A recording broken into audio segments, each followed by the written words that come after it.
This all happened yesterday, and I'm sharing from inside our motel room because everything is still so fresh in my mind. But here we go. Fort Bragg, California, small beach town northwest of Sacramento. It has a kind of Stephen King feel to it. You know what I mean? That misty, almost eerie small harbor town. But it's beautiful, and it's a huge tourist attraction. You get people from all over the US that travel here. My fiance and I decided to drive up here after I had to take some time off of work due to stress. It was a last-minute decision, and we packed up all of our bags in less than 10 minutes, grabbed our dog, and took off. If we wouldn't have had our dog with us, I'm pretty sure I would have lost her. It's our second day here right now, and we're staying at a motel that overlooks the ocean. We're literally 10 steps from the beach. You can see the fog roll in during the early hours of the morning and watch the fishing boats leave the harbor to go get their haul for the day. It really is a beautiful thing to see. We woke up early, and I was craving, and I mean craving, eggs and bacon. After getting dressed and deciding what spot to stuff our faces at, we left for our morning adventure. See, here's where I made my mistake. I was driving down the road, and it looked like the stop that we were approaching was a 4-way stop sign. I figured wrong because when I pulled out, I cut off a small Ford Ranger with a dinky trailer attached to it and 2 old men driving. I realized just a little too late that I had cut them off. They threw up their hands, pointed at me, and slammed on their horn. But Lily, my fiance, didn't even notice it. I threw my hands up in a, sorry, I'm just a dipshit tourist kind of way, and all they did was stare me down. It was a hillbilly standoff that George Strait would have been proud of. I didn't think much of it once I got out of the situation. I just kept driving down the foggy 2-lane road to get breakfast. I didn't even think to say anything to her about it. I never thought that I'd see those 2 guys again, and I didn't want her to complain about me not knowing how to drive. I was wrong though. I was wrong, and I'll never forget what happened next. We got back to the motel after a not so great, yet overly expensive breakfast. We strolled onto the beach, took a moment to take in the lapping waves and feel the ocean spray on our faces, before we headed back to our motel room, cuddled up, and talked about our plans for the future and what we wanted to do in life. But midway through our conversation, Lily realized that we were out of dog food to feed Bruce.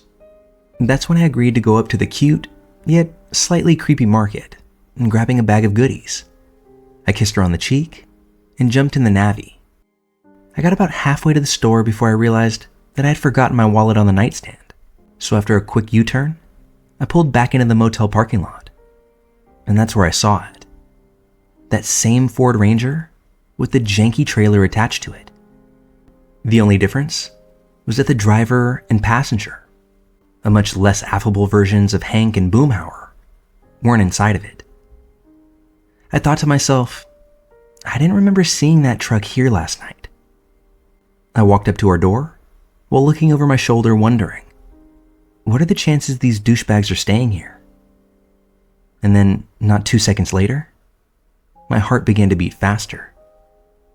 Our motel door was open, barely cracked. It was open slightly to the point where you could see a sliver of light, but nothing more inside. I slowly pushed it open, and to my surprise, I didn't see anything. Lily and Bruce were both gone. It was like they were never really there at all. My heart started racing even more, and I dropped my keys on the floor and ran outside, heart beating faster than a jackhammer in New York.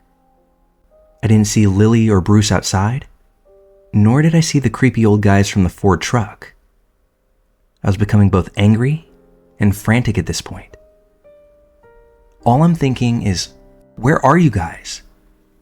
Before the screaming inside my head was cut off by the sound of very familiar barking. I heard Bruce, and that's when I ran. I ran faster than I've ever done in my entire 28 years of life. I ran straight over to the front office where the sound was coming from. And that's when I saw her and our dog inside the office. Lily was bawling, sitting on the floor, sobbing uncontrollably.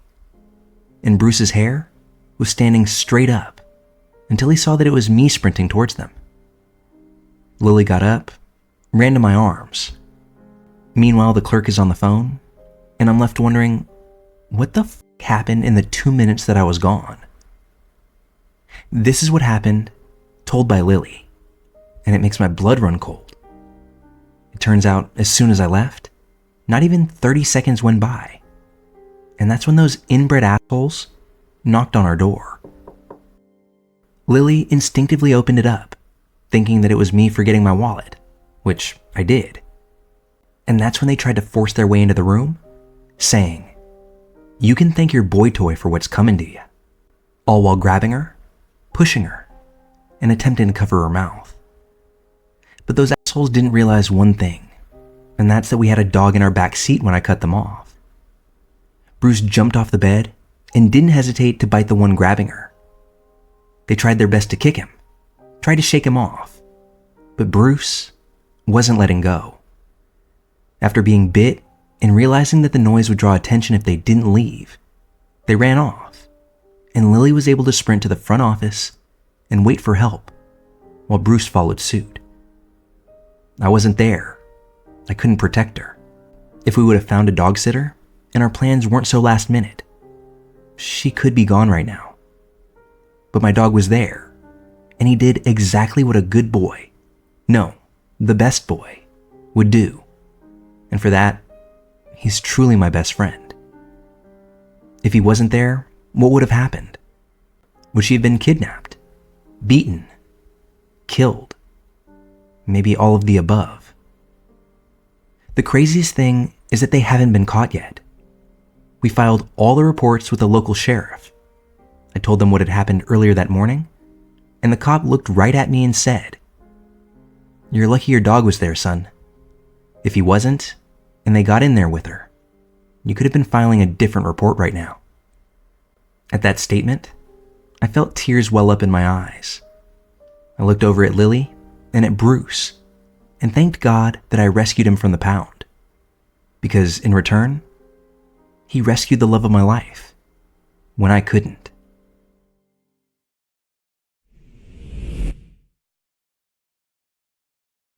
This story happened when I was about 5 years old, back in 2006. My family and I would travel down to the Jersey Shore every summer. We had never had any problems until this one specific trip. I did ask my mom to help me share this story, just to make sure that I had all the details correct. When I was a child, I was painfully shy, did my best to keep to myself, and to this day, I still have a hard time confronting people or telling people off without choking up. So I was in complete and utter silence when a girl around the age of 7 came up to me and asked me to play with her. I accepted and walked off with the girl to where her toys and stuff were. Looking back, I don't remember telling my parents that I was leaving. The part of the beach where she was staying was pretty far from where I was staying, and there were very few other people around. It was at the very edge of the beach, before a set of dunes, cut off where it would be comfortable to hang out.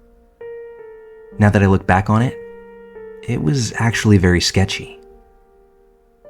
This little girl's mom was with her sand toys, but they had nothing else with them. No towels, no umbrella, no chairs, no nothing. Just sand, toys, and the two of them. But of course, me being the stupid 5-year-old that I was, I didn't find this weird at all.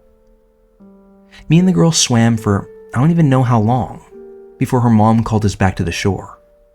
We went over to this lady, and that's when the mom told her daughter that she had forgotten to grab the chairs out of the car and that they needed to head back to the parking lot to get them. The little girl agreed and asked if I wanted to go to the car to help them get the chairs.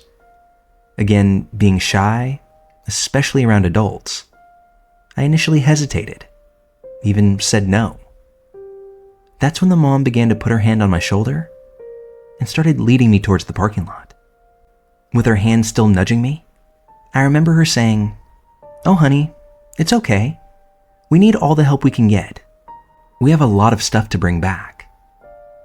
My little self, almost starting to panic at this point. No, I think I should get back to my mom. I don't know why, and I don't remember how, but somehow I calmed down and began walking with them willingly. But that's when my mom starts to dart down the beach, screaming my name. I can still hear it ringing around in my head now. Get your hands off of my daughter. My mom was still fairly far away, but not far enough off where you wouldn't be able to hear her. This little girl's mom dead-ass ignores my mom, begins to grab my arm tightly, and walks faster. The next thing that this little girl's mom does terrifies me even now, although it didn't back then. She looks down at me while still practically pulling me to the parking lot and says, "Don't listen to her. Just keep walking." Now, I was a dumb little kid, but I wasn't that dumb. I began to cry and scream, saying that I didn't want to help anymore. I just wanted to play with the little girl. Little girl agreed, and she began to look frightened at this point too. My mom caught up to us, ripped me out of this woman's grasp, and ran off with me. My mom was crying and called my dad to tell him that she had found me. I remember looking back over my shoulder at the little girl and her mother and seeing the mom staring absolute daggers through me. Not moving, just staring. Little girl was doing the same, but she did it with fear in her eyes. And that's a stark contrast from the anger that emanated from her mom. In no way do I blame the little girl in this situation. I believe that her mom was trying to take me, for reasons that only God knows why. I think that she had told her daughter to make a friend and bring them back to her. For some reason, I remember being mad at my mom because all I wanted to do was play with this little girl. I never really shared this story before, but I thought that I'd share it because while I've read several stories of people almost getting kidnapped in this sub, most of the assailants were creepy men, not so many middle-aged mothers. So I just want to let everyone know that anyone can be dangerous. And whether you're a kid, an adult, whatever, don't just walk off with anyone you don't know or don't feel comfortable with. By the way, as I was gathering details for this, my mom told me that she was looking for me for about 45 minutes, which means it probably took around 15 minutes to get to that little girl and her mom. Me and little girl played for around 20 minutes, and then 10 minutes of her mother trying to convince me to walk to the parking lot with them. I'm only guessing here. Trying to recall details from when you're 5? Not so easy. I don't know what the plan was for sure, but I know that both on the surface and deep down, I avoided something that could have been life-changing. Hey everybody, if you'd like to directly support us as a channel, please consider joining our Patreon. Your support allows me to dedicate more time and effort into creating the content that you enjoy. And by becoming a patron, you'll be able to interact with me directly, be listed within our content as a backer, assist with content creation, and even gain early access to all of our upcoming releases. Find me at patreon.com/malevolentmischief, or simply click the link in the description. I look forward to bringing you even more creepy and unsettling content. Now, let's get back to the stories.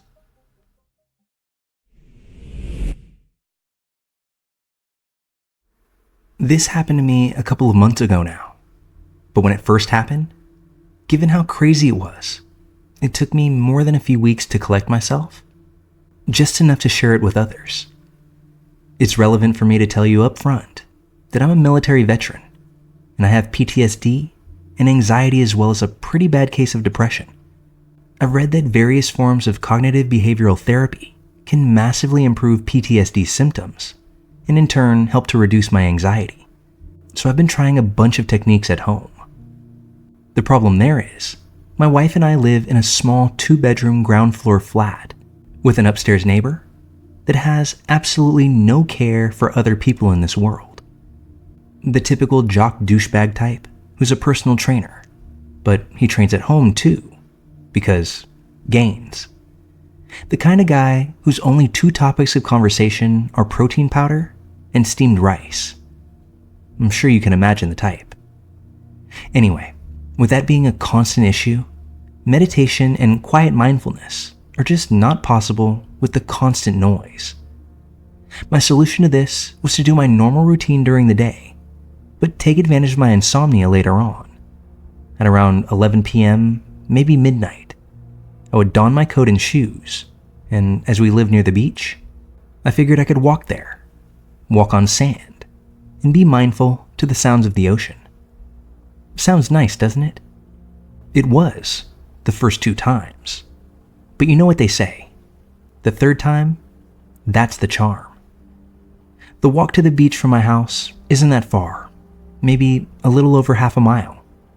But once I got there, I would walk to the very end of the beach until you reach the cliffs where there's a World War II artillery gun turret, which was another half mile-ish. Sometimes I would walk the path up the cliff to the gun and stare out into the blackness of the midnight ocean, which was only broken by the occasional flash of light coming from the lighthouse. I would sit and listen to the waves crashing against the cliffs.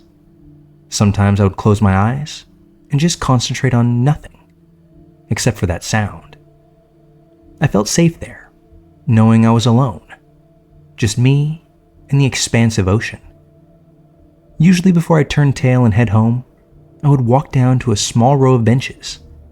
They're all marked with plaques in remembrance of someone who also came and enjoyed the view, although I imagine that they came during the day. The benches are close to an old pub that had been shut down years ago, and I had heard the place used to get used as a dogging site, or a brothel, or something like that back in the day. So when I saw a vehicle headlights coming towards the pub, I figured it was some young lads trying to catch potential doggers at it. I sat on the bench and waited for the car to pass, but as it rounded the bend, I was momentarily lit up by the headlamps. The headlights of the vehicle went off immediately, and the car went off-road and out of sight for a moment.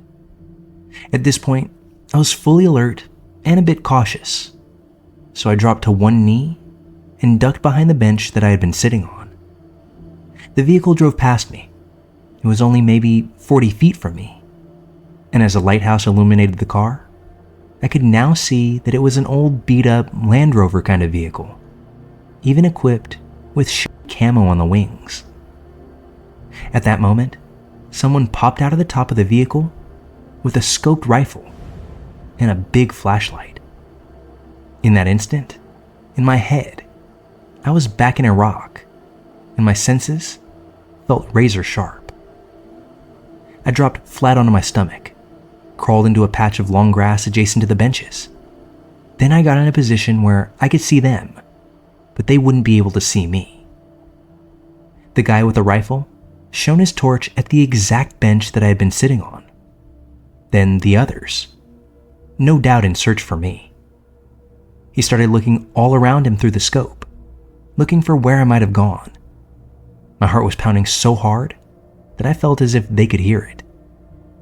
I held my sleeve over my mouth to muffle the sound of my breathing, but more importantly, to try and hide the condensation of my breath. The vehicle started to move to get a better view of the benches, so I started slowly crawling towards the main road, as not only is there a row of houses, but an old stone bus stop I could take hard cover in if they saw me and opened fire. After about 5 minutes of hiding in the long grass, it began to rain, and they were still clearly looking for me, but were now about 150 feet away. The guy with the rifle was scanning around with his eye down the scope, so I waited till he was looking away from me to seize my moment and run for cover. I pushed my hands hard into the wet dirt to launch myself onto my feet. Then I sprinted towards the bus stop while throwing some zigs and zags in there just in case they had seen me. Luckily, they hadn't, and I was now far enough away that I could take out my phone and call the police. They were there with a riot van and a squad car in about 10 minutes. And as I was talking with the officers in the van, they spotted the gunner's vehicle and took off after them. The officers in the squad car stayed behind to talk to me. The rain was coming down in sheets by now. They asked me if I was absolutely sure it was a rifle, and I told them yes, it 100% was. The officers both looked at each other, and then one of them asked, "And what exactly is your experience with firearms?" I told them I was ex-Army, and had seen my fair share of all kinds of firearms. They then asked me what I was doing there after midnight, which is a pretty fair question to be honest. I explained that quite ironically, I was taking a mindfulness walk to ease my PTSD symptoms. They were satisfied with that explanation, if not somewhat amused, and told me that the armed response unit was en route. I asked if they needed me to stay behind and make a statement, but the officers told me to not bother waiting around, because they most likely wouldn't need to take a statement beyond the call that I made. And also, with the rain torrent coming down, I should get home and get dry. It was over, but I still felt super weird, and my heart was still thumping a mile a minute in my chest. I started the walk home, and when I was about halfway there, a police helicopter buzzed overhead and settled over the area where I'd been sitting on the benches. Full-on spotlight going. It was right then that it hit me like a shotgun to the chest. That happened. That was fucking real. My head started swimming. My heart was pounding twice as hard now, and my legs felt like jelly. My lungs felt glitchy, like I couldn't breathe properly. I dropped to my knees, practically crying in the street in the pouring rain, the only light coming from a nearby street lamp with a flickering bulb. As I was gasping for breath, thoughts flashing in my head, thinking that if I had stayed still, if I hadn't hunched behind the bench, if I hadn't done any number of things differently, then I could have gurgled my last breath alone in the dark, cold, wet dirt. My wife would have been none the wiser till the following day. I have no idea if they were there for me, and if they were, how could they know that I'd be there? I'd been twice before, I suppose, and it's not like there are animals to hunt there beyond foxes. But why hunt for foxes from a vehicle with a rifle and a torch at midnight? I'm not ashamed to say that this experience terrified me. I guess my Army training helped me to stay alert and to stay hidden, but I don't really know. I don't go walking at night anymore, and I have the occasional nightmare about this whole thing. I'm sure you understand. After surviving what I survived in the service of my country, I don't want to go face to face with those things while I'm on home soil. Update. Today, I made a call to the local police to try and get an update on what happened. After a quick description of what the initial incident was, the officer on the phone was able to find the incident report right away. Basically, the first officers on the scene confirmed that they had seen a vehicle and that they had gone off-road in pursuit. They said they had given chase over difficult terrain for as long as they were able to. Then the vehicle turned off all lights and made an escape using the dark as cover. The armed response units were called as a precaution and patrolled the entire area while the helicopter was dispatched in order to try and locate the vehicle with heat cameras. Both teams were unsuccessful in finding them, as by the time they had arrived on scene, the perpetrators had gotten away. CCTV was also checked, but yielded absolutely nothing. I told the officer over the phone that I was sorry if they felt that I had wasted their time, and that perhaps I had overreacted on account of my PTSD. She told me that as far as they're concerned, I did the right thing. She also said that there had been a few isolated accounts of gunshots having been heard in that area over the last few weeks, so maybe rethink taking my walks so late at night. I didn't have the energy to explain why I would wait until so late to go walking, but any advice about avoiding getting shot is good advice in my book. So instead, I just agreed with her before ending the call. After I'd hung up, I just sat for a few minutes going over the whole thing in my head. I guess there's a possibility that it was nothing when all is said and done. But if nothing else, this taught me that being hypervigilant isn't always such a bad thing.